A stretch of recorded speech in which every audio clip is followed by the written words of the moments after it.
I'm so excited for today's episode. If you work with children with speech sound disorders, you cannot miss this episode. I'm going to share with you this one variable that you need to try if you haven't tried it already to improve your outcomes across developmental domains. This is something that I've researched, and it's shown to have a really significant effect on not only speech, but also on language. So, what is that variable? I'm going to encourage you to do something different, and that is put your speech targets in a paragraph form. So here I have the speech targets put in a paragraph form, and I'm going to tell you why it's important to do that. Before I dive into this, I have to give a shout out to my Sparkle in School member, which is why I'm wearing a sparkly suit if you see me on YouTube. This suit jacket, by the way, is epic. It is pink and it's metallic and it has sparkles on it, gold sparkles. And I got it from JCPenney for half off. And I'm sorry, you're not going to find this online.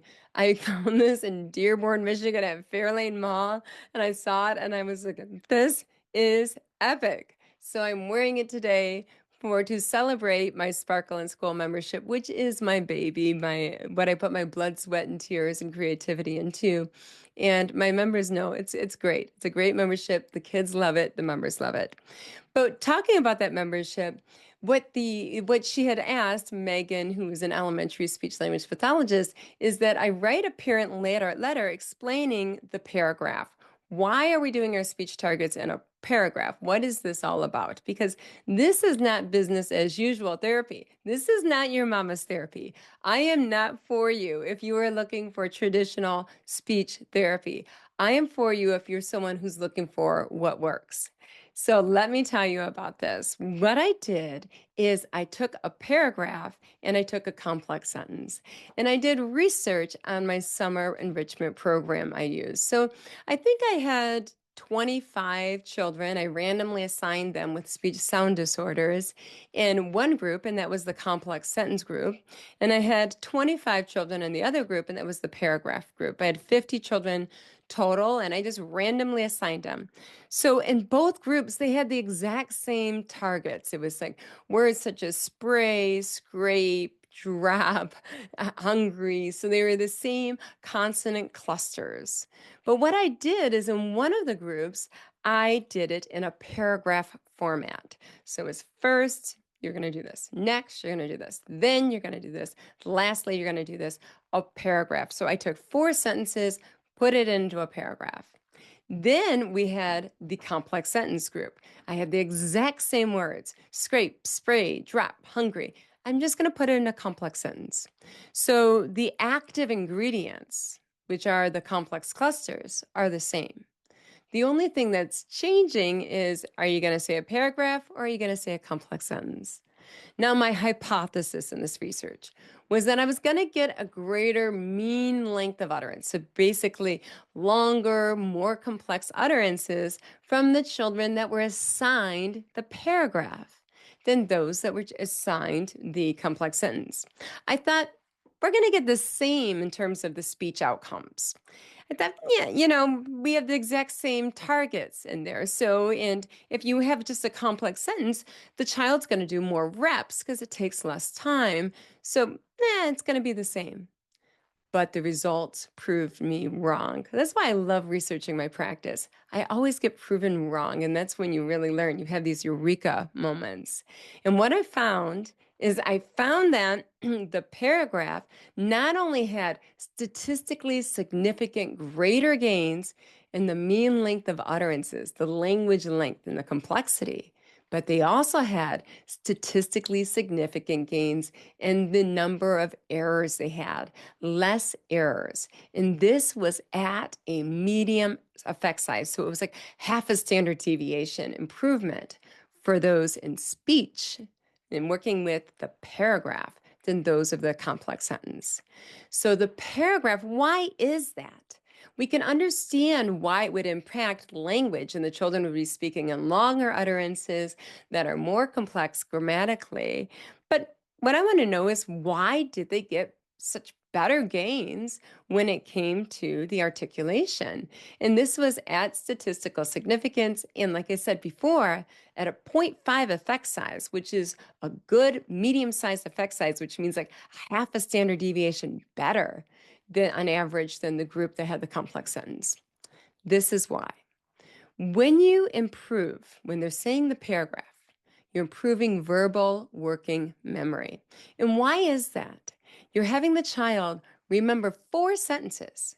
Put those 4 sentences in order. Now, if you think of our children with speech sound disorders, many of them have poor verbal working memory, and it's evident in multisyllabic words. They break down on those multisyllabic words in which you have 4 syllables. You have to remember them. You have to put them in order. And that's because many of our kiddos have a language impairment as well. And when you have a language impairment, the hallmark is verbal working memory difficulties. So when we improve the verbal working memory, and this child is remembering 4 sentences, not 4 syllables, 4 sentences, and they're putting those 4 sentences in order, that word grasshopper, elephant, computer, banana, it's not so hard anymore because they've been doing 100-pound dumbbells in speech therapy. The 5-pound dumbbells or the 10-pound dumbbell of saying a multisyllabic word is a walk in the park. That's how challenging treatment targets work. There's a cascading impact in which the earlier targets, such as the multiple syllabic words, we get those for free. Why do we get those for free? Because we're working on a much more challenging skill of taking 4 sentences, putting them in order, and expressing them. So this is why you're going to see greater gains in speech because you're improving verbal working memory. You're also improving motor planning and motor programming and motor coordination by the child producing an entire complex paragraph instead of producing a complex sentence. So that the length and complexity of the utterance is also going to improve the oral motor coordination and the programming and the planning.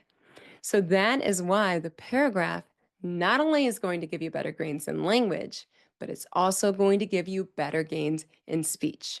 And I don't know why I'm the only one that does it, but hey, come join me, give it a try, DSD, and once you get into the paragraph world, you're not going to go back. I'm just telling you. So buckle your seatbelt, get in the paragraph world. Come on, jump on the paragraph bus with me. Now, another thing about the paragraph, it doesn't end there. It also improves the child's attention. So essentially, this child is telling a story. So just by doing it, by maintaining attention and expressing a complex linguistic paragraph, you're going to improve attention, the act of doing it. In addition to attention, you're also going to improve the child's executive function because the child is going to have to, with this paragraph, they're going to be using the words first, next, then, lastly, because. So what is that? First is how do we initiate something? How do we start something? Then how do we take action? And then lastly, how do we take it to completion? And then you have because you have that why that improves the inhibitory control. So language, as the above would say, is a language of thought, is a container of thought.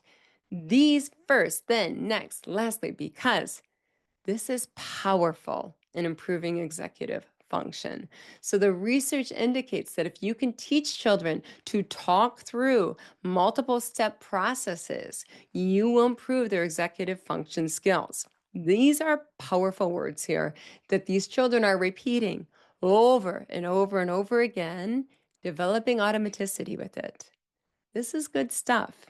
This is what I'm talking about when I'm talking about educationally rich intervention.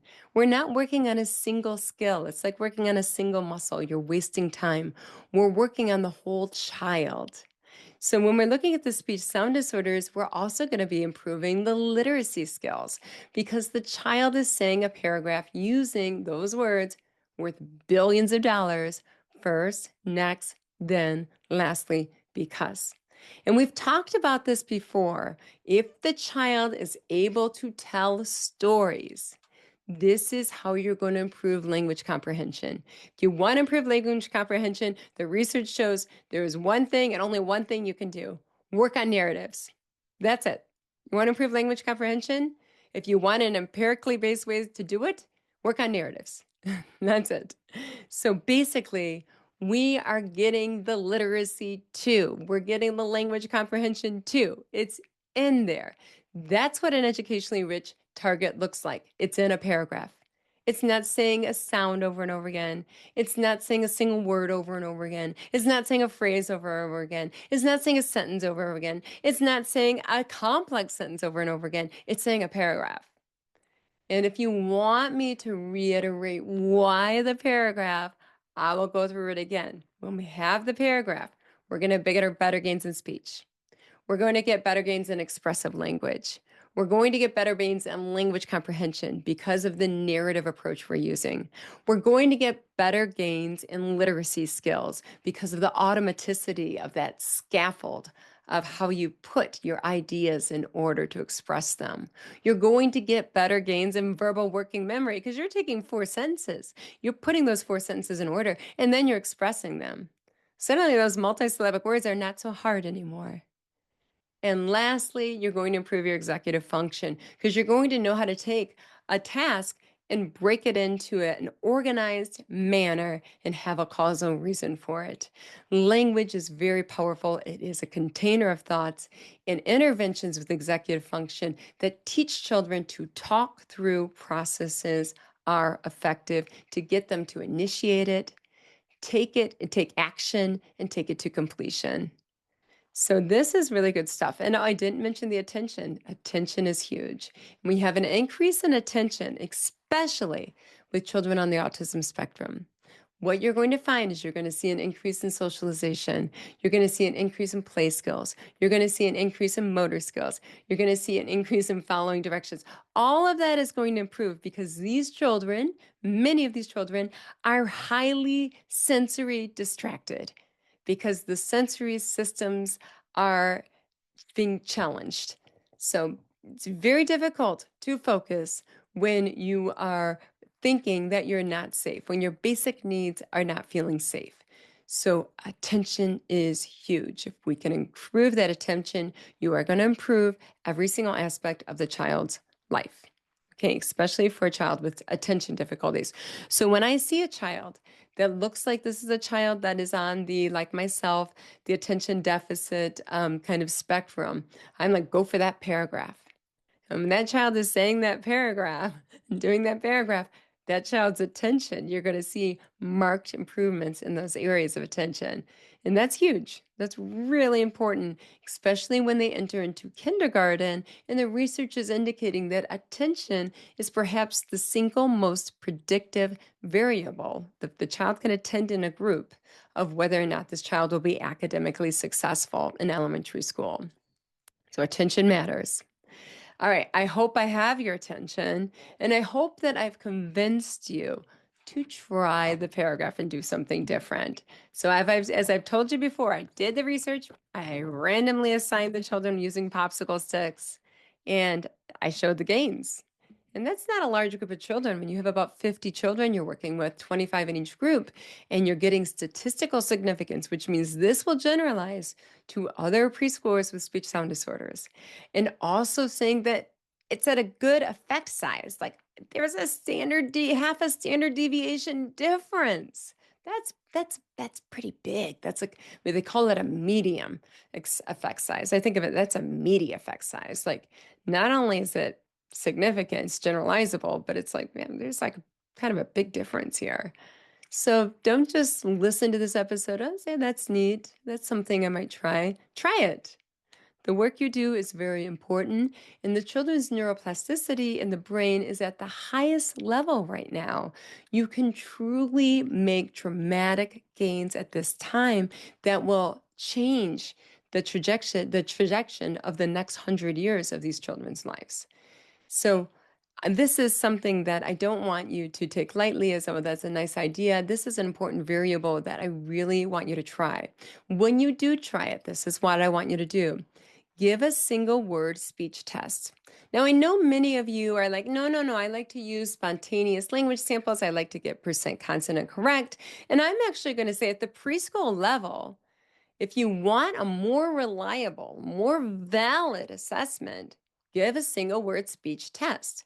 And the reason for that is that when you give the single word speech test, you have a phonetically balanced list of words and you have the same list of words. So if the child might have difficulties with the R sound and you just might have an activity where there just aren't things that include the letter R in them so much. Or, you know what I mean? So it's going to be changing. You're going to be comparing apples to oranges when you look at gains. I want you to do a single word speech test because the research indicates that it is reliable with spontaneous speech. I want you to do the single word speech test because you're going to have the same list of words, the same sounds evaluated baseline and post intervention. And I want you to do the single word test at the preschool levels because preschoolers don't have that meta-analytic skills. When you show them a picture and say, what is that? They're going to tell you what it is. They're not going to think about how they're talking. That develops at age 5, 6 years. So trust me, sometimes what's simplest is also what's most valid and most reliable.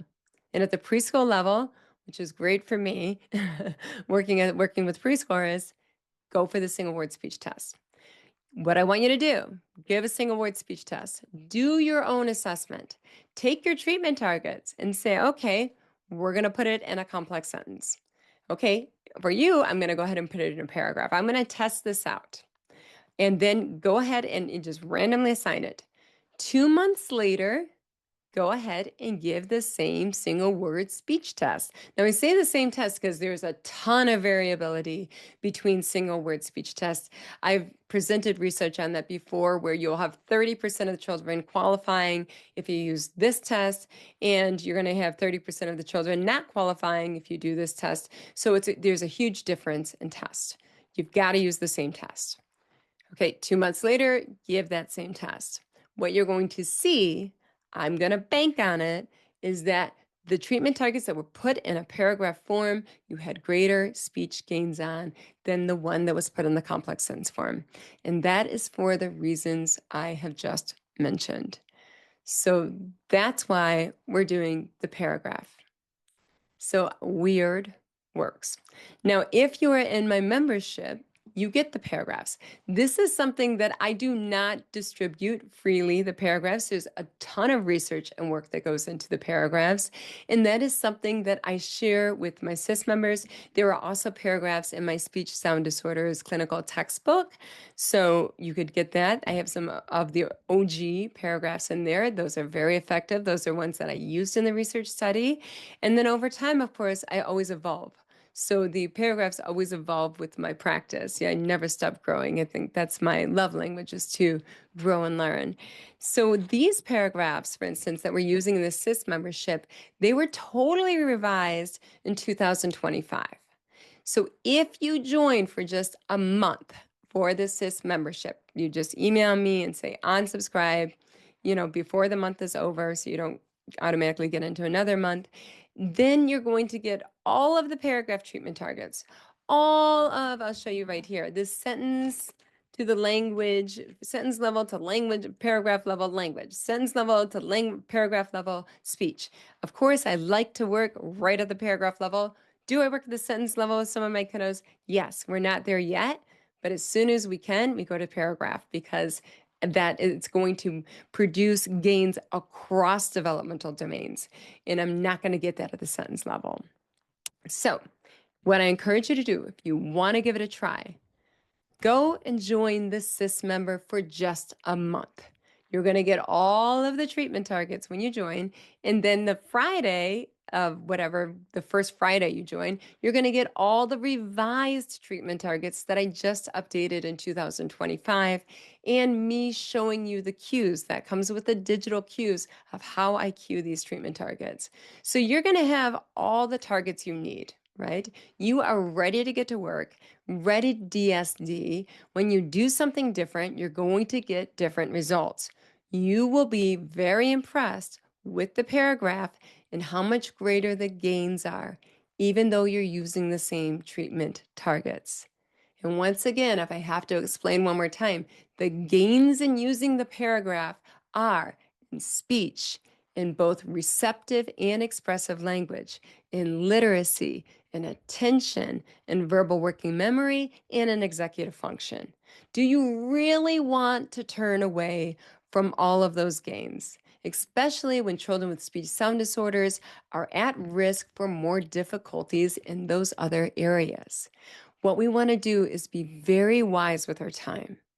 If you are working in the private sector or if you are working in a public school system, you only get 45 minutes a week max. That's the average to work with these children. 30 to 45 minutes a week. That's it. So, how are you going to spend that time? If you are working at the single word level, if you are working at the phrase level, it is like going in to see a personal trainer and they're working on one muscle or one muscle group.